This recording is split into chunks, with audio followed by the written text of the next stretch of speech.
ciidanka xoogga dalka Soomaaliyeed iyo kuwa difaaca deegaanka ee dagaalka qawaariinta ka wada tuulooyinka iyo deegaanada ku xiran deegaanka number 50 iyo degmada Awdheegle ee gobolka Shabeellaha Hoose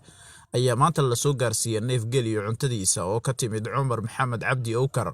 waana mid loogu talagalay in lagu dhiirigeliyo ciidanka oo guulo la taaban karo ka gaaray dagaalka qawaariinta iyadoo ay xaqiijiyeen amniga iyo isu socodka bulshada waxaana neefkan geela iyo cuntadiisa loo soo wakiishay gudoomiyaha maamulka number 50 iyo xildhibaan Xuseen Cali Xaaji iyagoo ku wareejiyay saraakiisha ciidanka ee ku sugan deegaanka number 50 iyo deegaanada ku xiran ugu horreyn waxaa goobta ka hadlay oo ka mahadceliyay odayaasha dhaqanka waxaan u mahadcelinaynaa Cumar Maxamed Cabdi Owkar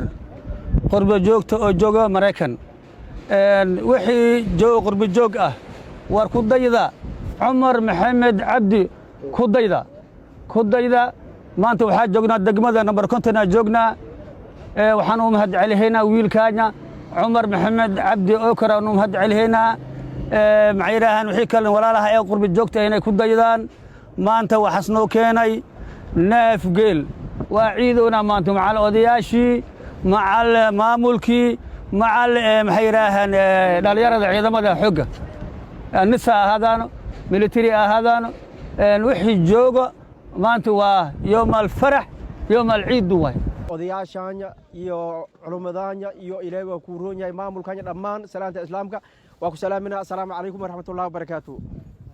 salaanka bacdi walaalkay waa mahadsantaha bariga degmada number 50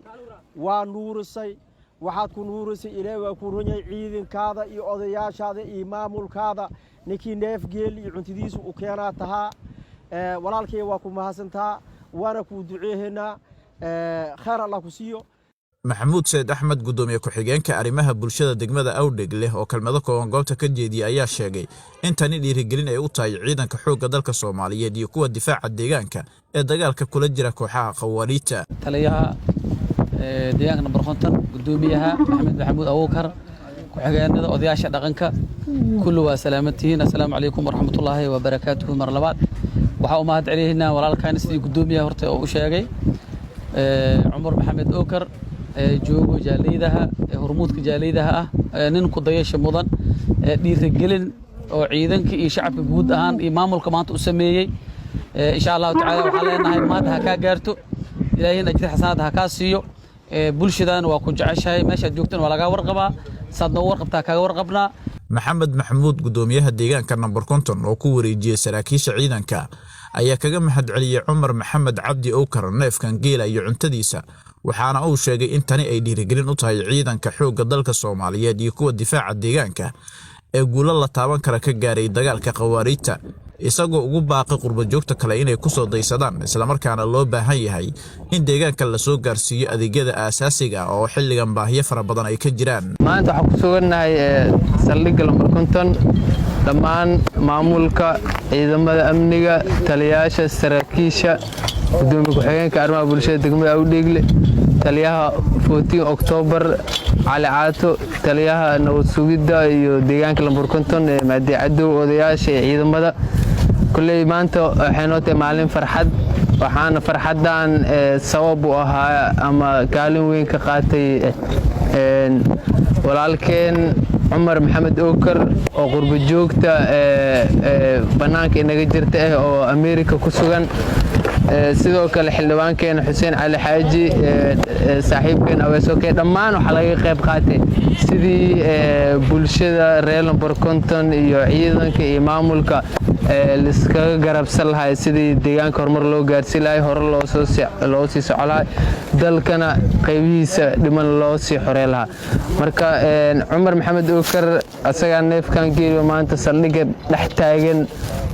soo dhiibay wuxuuna ugu talagalay maamulka iyo ciidamada iyo odayaasha kulli inay kulan ay qaataan horumarka deegaanka laga wada hadlo ciidanka shaqadiisa ee la wajibaaraan oo horumarro kala duwan la sameeyo Cumar aad iyo aad u maasantay waxay noo tahay dhiirigelin weena soo gaartay adeegaada iyo juhdigaada dadaalka soo bixisay anagana waa kaaga mahadcelinaynaa ka maamul ahaan waxaad hormuud u noqotay dad badan oo qurbo joog haddii meelo kala duwan ay joogaan runtii waxaan aad u jecelnahay in lagu soo deysado cid walbo lambar 50 wax u qabanayso reer lambar 50 iyo maamulkeeda way taqaanaa irid laga soo galo inay ka soo galaan si bulshada wax loogu qabto dad banaanka jiro oo maanta deegaankan wax laga weydiinay ma jirto deegaankan dadkii maamulay waa dhex joogaan ayagana wax laga weydiinaa wixii loogu talgalay ayaga loo soo marsiinaa hadii marka ay tahan reer marka loo marsiinaa hadii lambar 50 ay tahan lambar 50 anaga saraakiisheena taliyaasheena gudoomiyaalkeena maamulkeena kulli weyna la joogaan waxaan rajaynaynaa horumar waxaan rajaynaynaa horusocod wax walbo loo baahan yahay anaga qabanayna u taagan wax walbo haasiina waa idinku amaanayna Aweys Moomin Xasan Aweys oo ka warbaahinta qaranka Shabeellaha Hoose.